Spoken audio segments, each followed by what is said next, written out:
প্রিয় শিক্ষার্থী বন্ধুরা, আসসালামু আলাইকুম। সূর্য ম্যাথ ক্যারিয়ার পক্ষ থেকে আপনাদের স্বাগতম। আজকে আমরা অষ্টম শ্রেণীর প্রথম অধ্যায় প্যাটার্ন এর মূল বইয়ের যে 11 নম্বর প্রশ্নটা সেটা সমাধান করব। এখন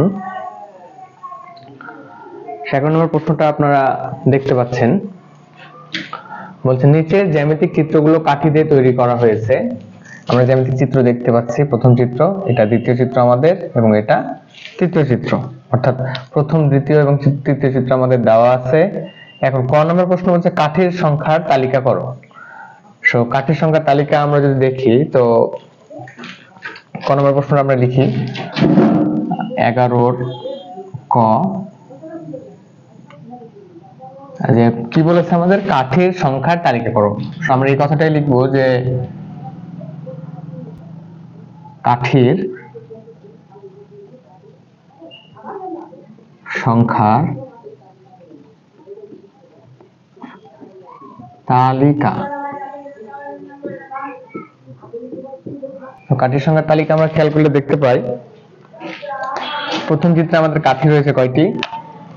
এটা একটা, দুইটা, তিনটা এবং চারটা। অর্থাৎ প্রথম চিত্রে আমাদের কাঠি রয়েছে 4টি।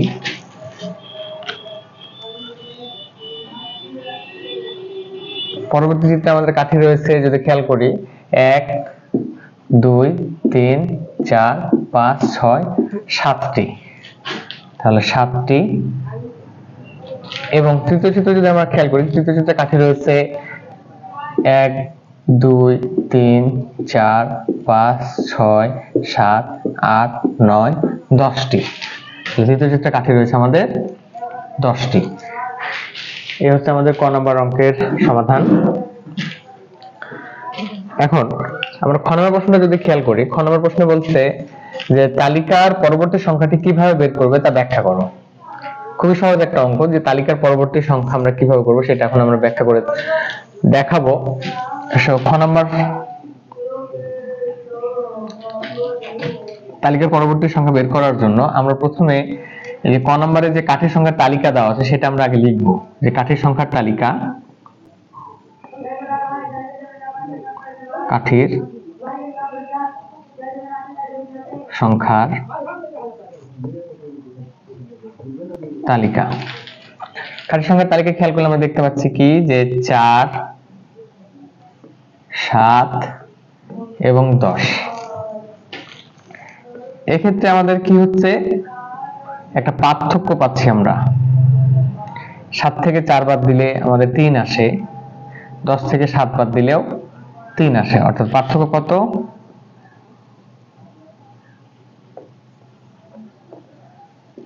পার্থক্যটা যদি খেয়াল করি আমরা 3 করে পাচ্ছি। সেই অনুযায়ী আমরা লিখতে পারি, অর্থাৎ প্রতি ক্ষেত্রে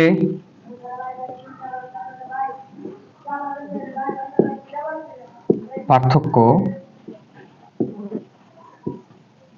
3। আমরা খেয়াল করে দেখতে পাচ্ছি যে প্রথমে 4, 4 এর পরে 7, 7 এর পরে 10, মানে 3 করে বাড়ছে। 4 এর পর সাথে 3 যোগ করে 7 হচ্ছে, 7 এর সাথে 3 যোগ করে 10 হচ্ছে। তাহলে নিশ্চিত তার পরবর্তী সংখ্যা আমাদের কি হতে পারে?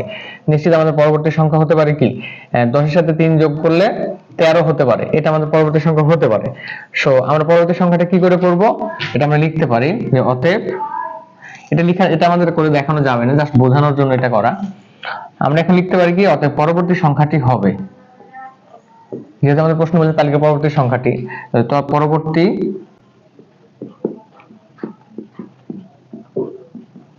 সংখ্যাটি সমান সমান আমাদের সবশেষ সংখ্যা যেটা, অর্থাৎ 10 যোগ, এই যে প্রতি ক্ষেত্রে পার্থক্য কত করে বাড়ছে? 3 করে। তাহলে 3 অর্থাৎ 13। এটা আমাদের অ্যান্সার। পরবর্তী সংখ্যাটি এভাবে আমাদের হবে। এখন গ নম্বরের চিন্তা যদি করতে যাই আমরা, গ নম্বরে কি বলেছে আমাদের? গ নম্বরে বলছে যে কাঠি দিয়ে পরবর্তী চিত্রটি তৈরি করো। অর্থাৎ আমরা যদি খেয়াল করি, এখান থেকে বলছে কি, যে কাঠি দিয়ে পরবর্তী চিত্রটি তৈরি করো। মূলত এটা একটা অংশ, আমরা আগে সেটা করবো, যে কাঠি দিয়ে পরবর্তী চিত্র।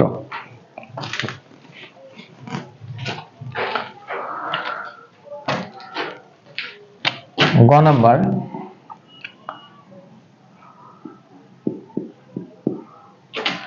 লিখি যে কাঠি দিয়ে পরবর্তী চিত্র, কাঠি দিয়ে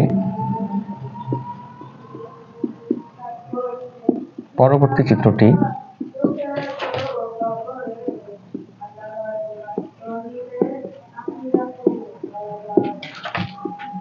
তৈরি করা হলো।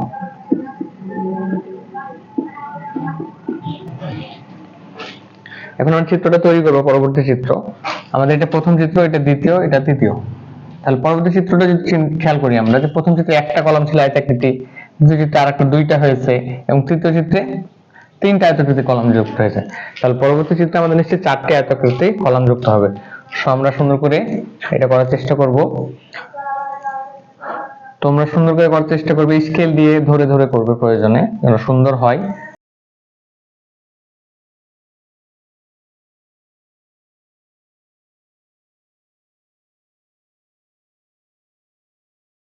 আমরা সুন্দর করে আঁকবো চিত্রটা। শিক্ষার্থী বন্ধুরা, তোমরা সবাই চিত্র আঁকতে পারো, যদিও আমি খুব একটা ভালো পারি না চিত্র আঁকতে, তারপরে চেষ্টা করছি।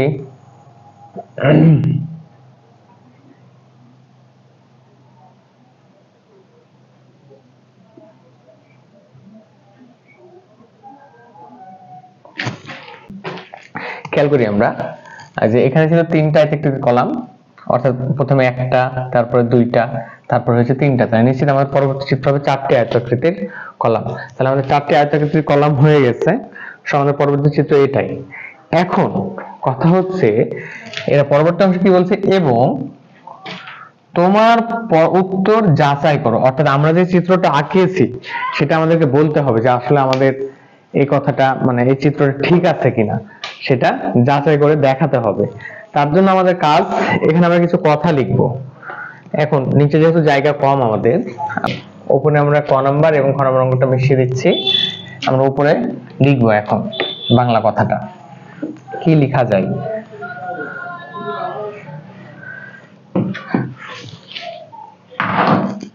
জায়গা কম থাকার কারণে আমরা এই বাংলা কথাটা এখানে লিখব।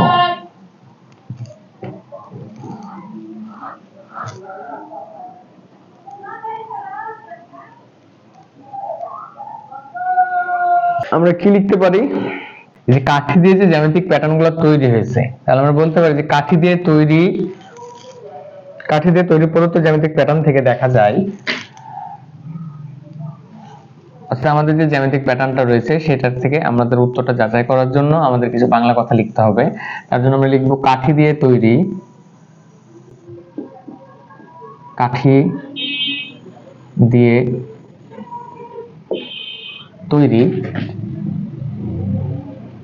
প্রদত্ত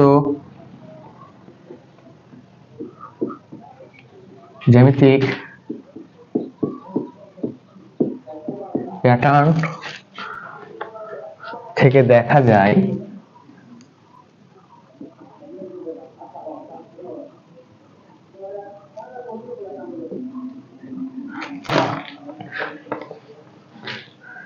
কি দেখা যায়? প্রতি ক্ষেত্রে আমরা খেয়াল করি যে কাঠি দিয়ে তৈরি প্রদত্ত জ্যামিতিক প্যাটার্ন থেকে দেখা যায়, কি দেখা যায় যে প্রতি ক্ষেত্রে একটি নতুন করে, যেখানে একটা কলাম ছিল আয়তাকৃতি, এখানে দুইটা হয়ে গেছে। তার মানে কি প্রতি ক্ষেত্রে একটি করে নতুন আয়তাকৃতির কলাম যুক্ত হচ্ছে। দেখা যায় প্রতি ক্ষেত্রে একটি করে নতুন আয়তাকৃতি কলাম যুক্ত হচ্ছে।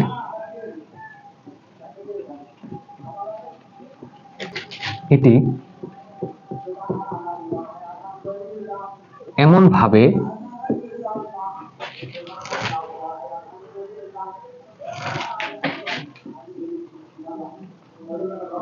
পূর্ববর্তী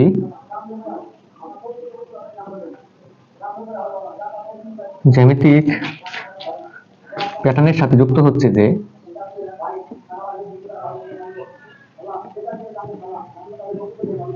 সাথে যুক্ত হচ্ছে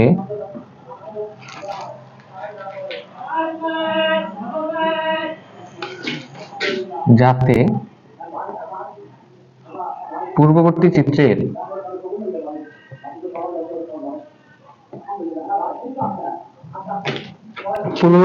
অর্থাৎ এই চিত্রটার পূর্ববর্তী চিত্র, এটা পূর্ববর্তী চিত্রের ডান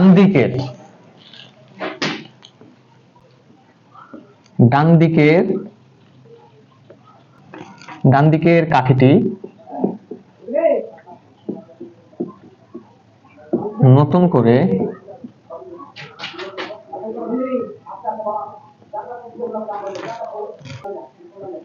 যুক্ত হওয়া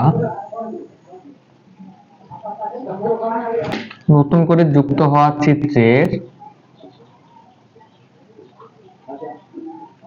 বাম দিকের কাঠি হিসেবে কাজ করে। অর্থাৎ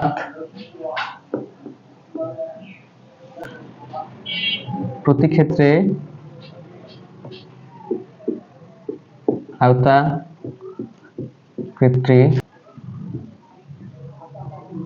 কলাম বা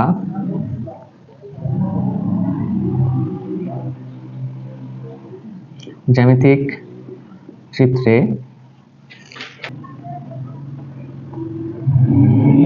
চারটি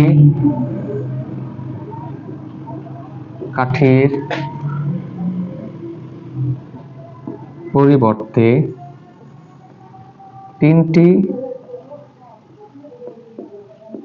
কাঠি যুক্ত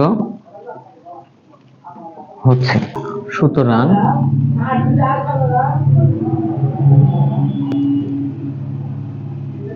প্রতি ক্ষেত্রে তিনটি কাঠি যুক্ত করে চিত্র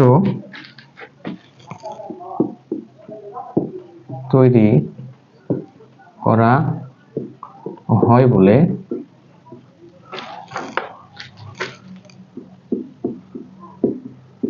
তৈরিকৃত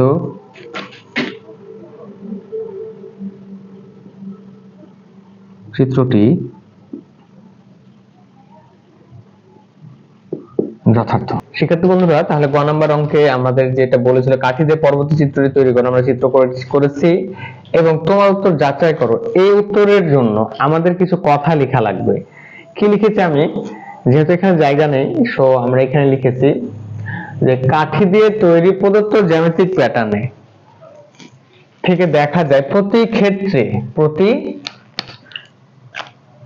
ক্ষেত্রে এখানে ক্ষেত্রে হবে একটি করে নতুন আয়তাকৃতি কলাম যুক্ত হচ্ছে। আমরা যদি খেয়াল করি যে এই চিত্রের পরে আমাদের এই চিত্রটা এসেছে এবং এখানে যে আয়তাকৃতি একটা কলাম ছিল এখানে দুইটা হয়েছে, এটা একটা এবং এটা একটা, দুইটা হয়েছে। তাহলে আমাদের কথা ঠিক আছে যে একটা নতুন করে আয়তাকৃতি কলাম যুক্ত হচ্ছে। এটি এমন ভাবে পূর্ববর্তী জ্যামিতিক প্যাটার্নের সাথে যুক্ত হচ্ছে যাতে পূর্ববর্তী চিত্রের ডান দিকের কাঠিটি, এই যে পূর্ববর্তী চিত্রের ডান দিকের কাঠি অর্থাৎ এই কাঠিটা বলছে কি ডান দিকের কাঠিটি নতুন করে যুক্ত হওয়া চিত্রের বাম দিকের কাঠি হিসেবে কাজ করছে। তাহলে নতুন করে এই চিত্রটা যুক্ত হয়েছে, এটা আমার আগে থেকে ছিল এই চিত্রটা, এই চিত্রের সাথে আমাদের এটা যুক্ত হয়েছে। এখন এটা যে ডান দিকের কাঠি নতুন করে যুক্ত হওয়া চিত্রের বাম দিকের কাঠি একই, তার জন্য বলছে যে বাম দিকের কাঠি হিসেবে কাজ করছে। অর্থাৎ প্রতি ক্ষেত্রে আয়তাকৃতি কলাম বা জ্যামিতিক চিত্র তৈরিতে চারটি কাঠির পরিবর্তে তিনটি কাঠি ব্যবহৃত হচ্ছে। এটা বুঝতে হবে যে চারটি কাঠির পরিবর্তে আমাদের কয়টা কাঠি ব্যবহার হচ্ছে, তিনটি কাঠি। কিভাবে, এই যে প্রথম কলাম আমাদের চারটা ছিল, প্রথম যে আয়তাকৃতি কলাম সেখানে আমাদের কাঠি ছিল চারটা, এখন এটা হচ্ছে চারটা, একটা দুইটা তিনটা এবং চারটা। পরবর্তী যখন আমরা চিত্র তৈরি করছি, যেহেতু এই কাঠিটা মানে পূর্ববর্তী চিত্রের বাম দিকের কাঠিটা নতুন চিত্রের ডান দিকের কাঠি হিসেবে ব্যবহার হচ্ছে, তার জন্য আমার নতুন কাঠি কয়টা হচ্ছে, তিনটা যুক্ত করলে একটা আয়তাকৃতি কলাম হয়ে যাচ্ছে। তার জন্য আমরা বলছি যে চিত্র তৈরিতে চারটি কাঠির পরিবর্তে তিনটি কাঠি যুক্ত হচ্ছে। সুতরাং প্রতি ক্ষেত্রে 3টি কাঠি যুক্ত করে চিত্র তৈরি করা হয় বলে আমরা যে চিত্রটা তৈরি করেছি, অর্থাৎ তৈরিকৃত চিত্রটি যথার্থ। মানে আমরা যে চিত্রটা তৈরি করেছি সেখানে এই যে আমরা নতুন একটা যে আয়তাকৃতির কলাম আমরা যুক্ত করেছি সেটা 3টা কাঠি হয়ে যুক্ত হয়েছে, সো আমাদের তৈরিকৃত চিত্রটি যথার্থ, এটা আমরা বলতে পারি। সো এটা আমাদের মূল বইয়ের 11 নম্বর প্রশ্নের উত্তর। তোমরা সবাই নোট করে নিতে পারো। আল্লাহ হাফেজ।